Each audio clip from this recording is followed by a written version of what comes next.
In this video, we will learn about a few charts. So, according to our requirement, we have just got the amount range. So, we have the amount, and in that amount range, we have just noted down the different categories. So, I have the first range category as 0 to 500. The next one is 501 to 5000. After that, we have 5001 to 15,000, and anything more than 15,000. So, we just want to find out how many entries or how many numbers do we have, or what is the count from among all the entries that we have, what is the count for 0 to 500, 501 to 5000, and so on. So what formula will we use over here? Yes, we should be using COUNTIF formula. So I have just used COUNTIF formula, and in this COUNTIF I have taken the range as my table 2 for the entire amount column. The square brackets over here indicate what is the name of the column, and after that I have just suggested the criteria. So because I want anything in between 0 to 500, so I'll have to keep anything which is less than 501. So even if I keep 500, it would not even take 500 value. So here I have to take it as 501. Next, I will be using the other criteria, which is 501 to 5000. So here I will be doing again the same thing, COUNTIF. The same amount I'll use over here, same table I'll use over here, column, and then I will use the function or the criteria as less than 5001, because I want all the entries which are included between 501 to 5000. So the amount has to be less than 5001. But I don't want anything which is below 500, because I've already calculated that over here. So what I'll do is I'll just use a minus sign, and I'll take this also into the consideration. So once this is done, the next one I will use is for 5,015, anything less than 15,000. So 15,001 would be my criteria, and I would just remove or subtract the numbers for the previous two criteria, which is 5,000 from the range of 500 to 5,000, and before that I have the range anything below 500. So over here, anything below 15,000 but more than 5,001 will be the entire formula minus this. So total comes out to be 53. And finally, we have the last one where we have more than 15,000. So anything which is more than 15,000, again I'll use the same COUNTIF function, and in that I will be having my table to amount, which is the amount column for table 2, and in that I will keep the criteria now as anything which is more than 14,999. So 14,999 means anything which is 15,000 or above will be considered into my criteria. So the moment I click enter, I will be having 61 over here. Just to confirm, we should be having this particular number as 204. So we have over here as 204. You can just click on this to select or to copy the total number. If you click on it, you will just simply be able to copy it. So this is one of the functions that even Excel is giving to us. Now, in this, I would just like to have a graphical representation. So for graphical representation, what I can do is I can go to the insert column, and in this insert tab, I have charts as my group. So here we have multiple options available, and in those multiple options available, you can directly even click on recommended charts. So here the Excel will try and identify based on your data which is the best chart. So let us click on this recommended chart, and it will give you an option over here. So the first one is your count. For the first one we have the column chart. It is a clustered column chart. The next one is a pie chart. So here we have a pie chart based on our values. Then we also have a bar chart, and we may also have a funnel chart. So Excel has already identified that these are the 4 charts that will be very much suitable to the type of data that we have. If at all the data is different, we can simply, or if we want some other kind of a chart, we can simply click on all charts. All charts, there are different ways of giving all charts. If at all there is a comparison between two different states, let us say I have a comparison between Gujarat and Maharashtra for this price range, I will be having one more column over here. So I may have count in Maharashtra and count in Gujarat. Once I do that, I will be having a COUNTIF function, COUNTIFs function over here, with which I will be able to find out and get the values. So I have a chart count over here, the column chart over here, and in this column chart there are different other options also available. Those are the styles. We have the stacked column, Next we have 100% stack column. So 100% stack column will give you the percentage based over there. Then we have 3D clustered column, we have 3D stack column, we have 3D 100% stack column and 3D columns. The next one comes out is my line chart. So line chart will just give you an idea of how your data is moving. So from one point to another, how the data is moving. The next one is your pie chart. Again, over here you can do your customization based on the pie chart. Then after that we have the bar chart. So bar chart also can be provided. Bar chart, all these can be with just a single color or maybe with even different colors. That is all possible. Customization can be done.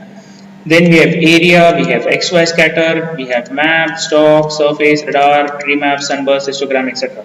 There are so many, but of which we are supposed to just stick to our data and understand which is the best suited one. So here I feel that yes, my count should be given with the help of a column chart or maybe even with the help of a pie chart. Pie chart is also a good chart that can give the graphical representation of how my data is distributed.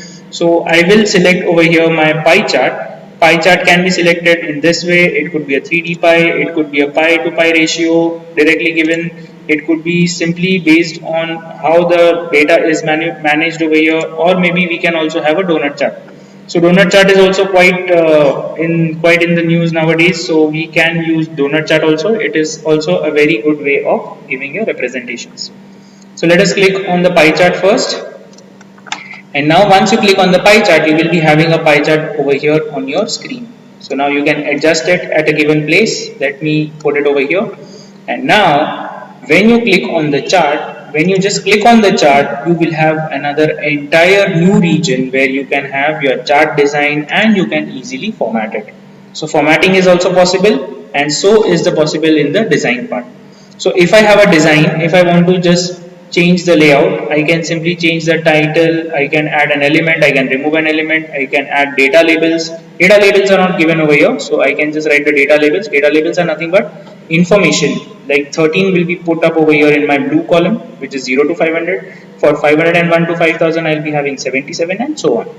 So I can just mention it as far as my explanation is given. So it could also be with the help of a call out. Call out means we can actually show it with the help of a shape like this. Then next is best fit. How is it fitting best? Outside end means all the data will be outside. Inside end means all the data will be inside. Center means everything will be exactly at the center.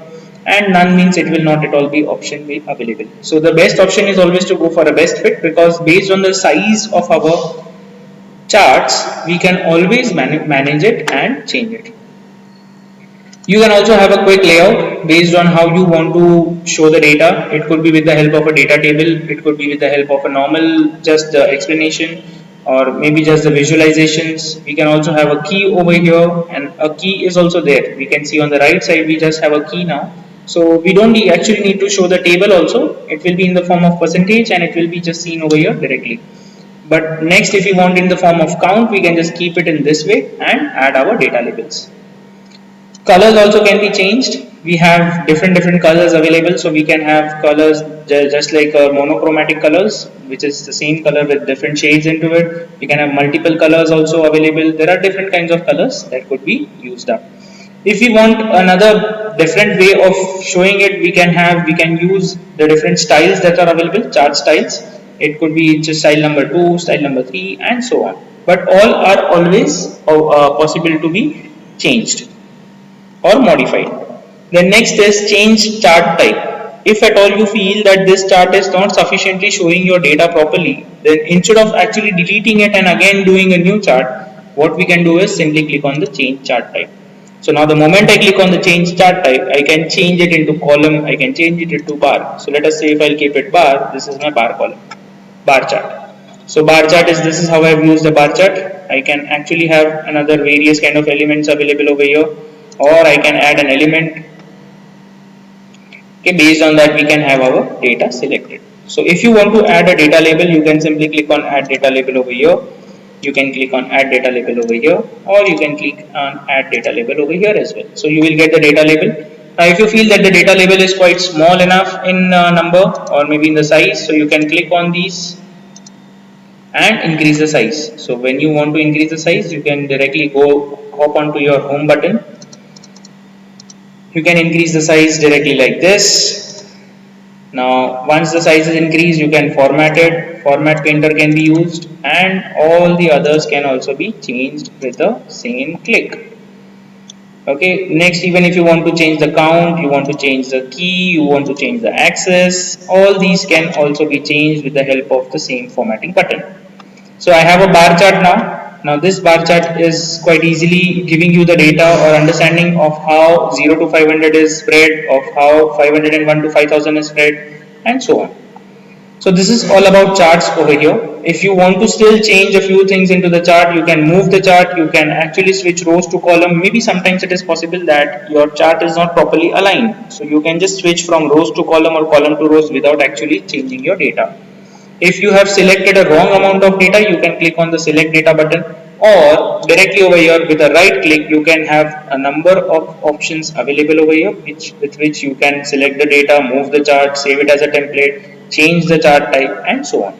So all the tools available in the chart design tab, we can actually do it from that part as well. Now formatting also can be done.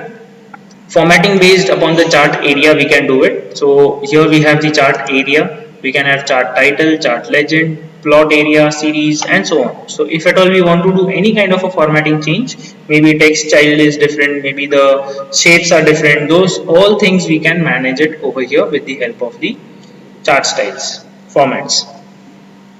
So that's it for this particular video.